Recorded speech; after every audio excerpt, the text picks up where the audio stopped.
Assalamualaikum warahmatullahi wabarakatuh. Saya Rima Reza dari Prodi Manajemen 1B Fakultas Ekonomi. Saya akan menjawab UTS Makul Islam Nusantara.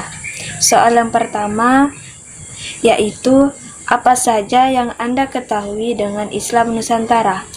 Islam Nusantara atau model Islam Indonesia adalah istilah organisasi Islam Nahdlatul Ulama untuk menyebut wujud empiris Islam yang dikembangkan di Nusantara.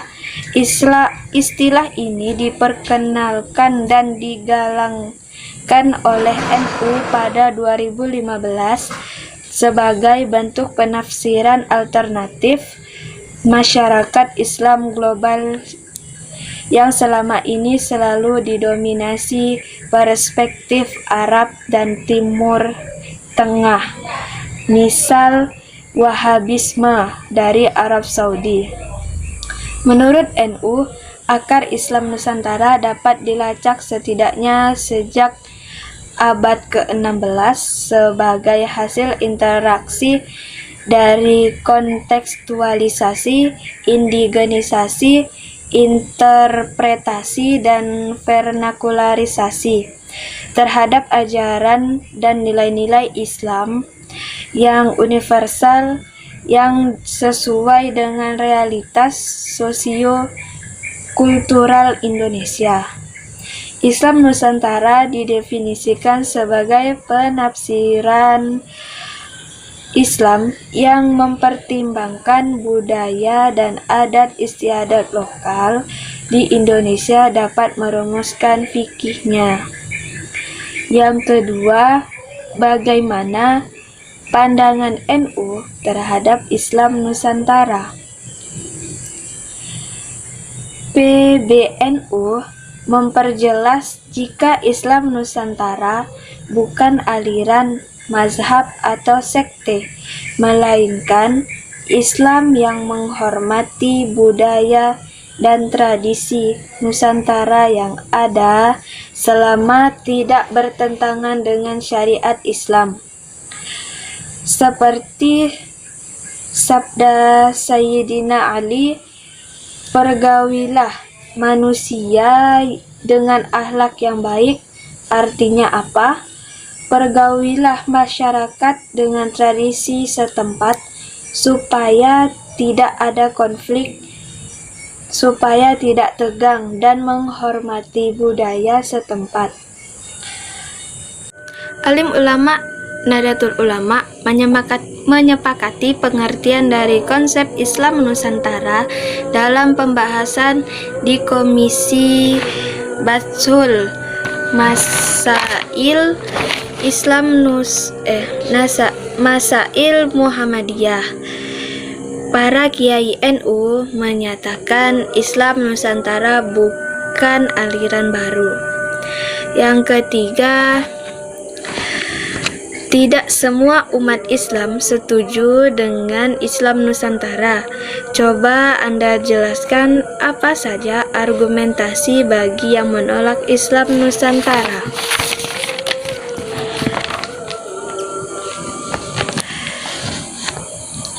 Pada abad ke-16, Islam menggantikan agama Hindu-Buddha sebagai agama mayoritas di Nusantara. Islam tradisional yang pertama kali berkembang di Indonesia adalah cabang dari Sunni, Ahlus Sunnah wal Jamaah, yang diajarkan oleh kaum ulama, para kiai di pesantren. Model penyebaran Islam seperti terutama ditemukan di Jawa. Beberapa aspek dari Islam tradisional telah memasukkan berbagai budaya dan adat istiadat setempat. Praktik Islam awal di Nusantara sedikit banyak dipengaruhi oleh ajaran Sufisme dan aliran spiritual Jawa yang telah ada sebelumnya.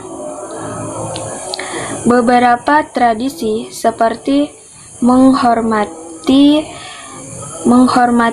otoritas kiai, menghormati tokoh-tokoh Islam seperti Wali Songo juga ikut ambil sebagai dalam tradisi Islam seperti ziarah kubur, tahlilan, dan memperingati Maulid Nabi, termasuk perayaan sekaten secara taat dijalankan oleh Muslim tradisional Indonesia.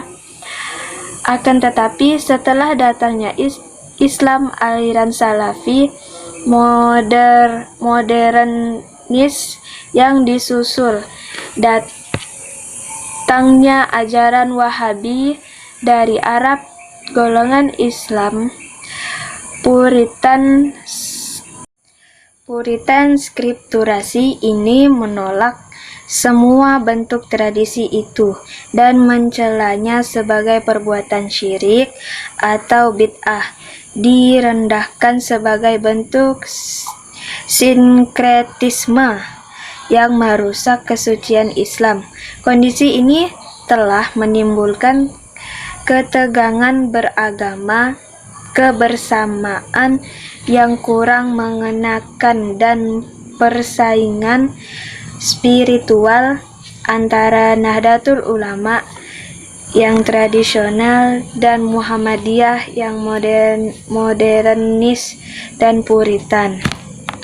Yang keempat, bagaimana pandangan Anda terhadap orang yang membid'ahkan tradisi yang ada di tengah masyarakat? Ketika Nabi Muhammad melakukan suatu hal, dalam istilah ilmu usul fikih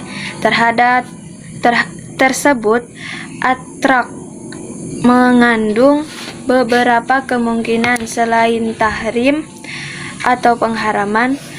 Mungkin saja Nabi tidak melakukan suatu hal hanya karena tidak terbiasa, atau karena lupa, atau karena memang tidak terpikirkan sama sekali oleh beliau.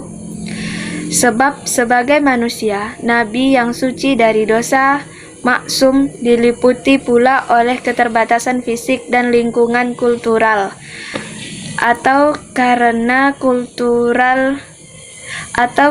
takut hal tersebut difardukan atas umatnya sehingga memberatkan, atau karena hal tersebut sudah masuk dalam keumuman sebuah ayat atau hadis, atau kemungkinan yang lain. Jelas bahwa mungkin Nabi bisa melakukan semua hal yang dianjurkan karena begitu sibuknya beliau dengan tugas-tugas dakwah kemasyarakatan atau kenegaraan. Jadi hanya Nabi tidak melakukan sesuatu lalu sesuatu itu diharamkan. Ini adalah istinbat yang keliru. Demikian juga ketika para ulama salaf tidak melakukan suatu hal itu mengandung beberapa kemungkinan. Mungkin saja mereka tidak melakukannya karena kebetulan saja, atau karena menganggapnya tidak boleh, atau menganggapnya boleh tetapi ada yang lebih afdol sehingga mereka melakukan yang lebih afdol. Beberapa kemungkinan lain. Jika demikian halnya, atrak tidak melakukan saja tidak bisa dijadikan dalil karena kaidah mengatakan madakholahul ahtimalu sakoto bihi astidlalu. Dalil yang mengandung beberapa kemungkinan tidak bisa lagi dijadikan dalil untuk salah satu kemungkinan saja tanpa ada dalil lain. Baik, yang kelima, apa sikap Anda apabila ada orang Islam yang suka mengkafirkan, membid'ahkan, dan mengharamkan tradisi yang ada di masyarakat? Nabi Muhammad SAW bersabda, Siapa saja yang berkata kepada saudaranya sesama muslim, "Hai kafir," maka kekufuran itu kembali kepada salah seorangnya. Kalau yang dipanggil kafir itu memang orang kafir, ya memang begitu.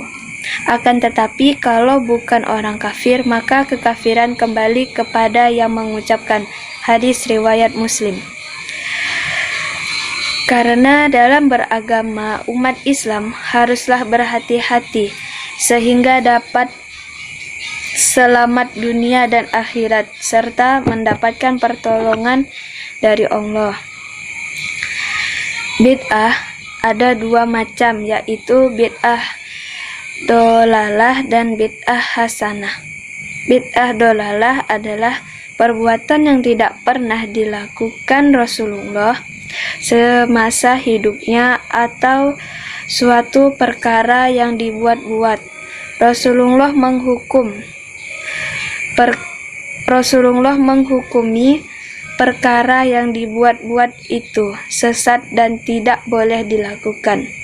Bid'ah hasanah adalah bid'ah yang boleh dilakukan meskipun tidak ada dianjurkan dari Rasulullah, karena tradisi ini suatu warisan dan kebiasaan turun-temurun, dan tidak semua tradisi itu sesat dan menyesatkan, tergantung kepada kepercayaan. Jika kepercayaan terhadap Allah, maka tradisi itu tidak akan sesat dan tergantung pada tradisi itu sendiri.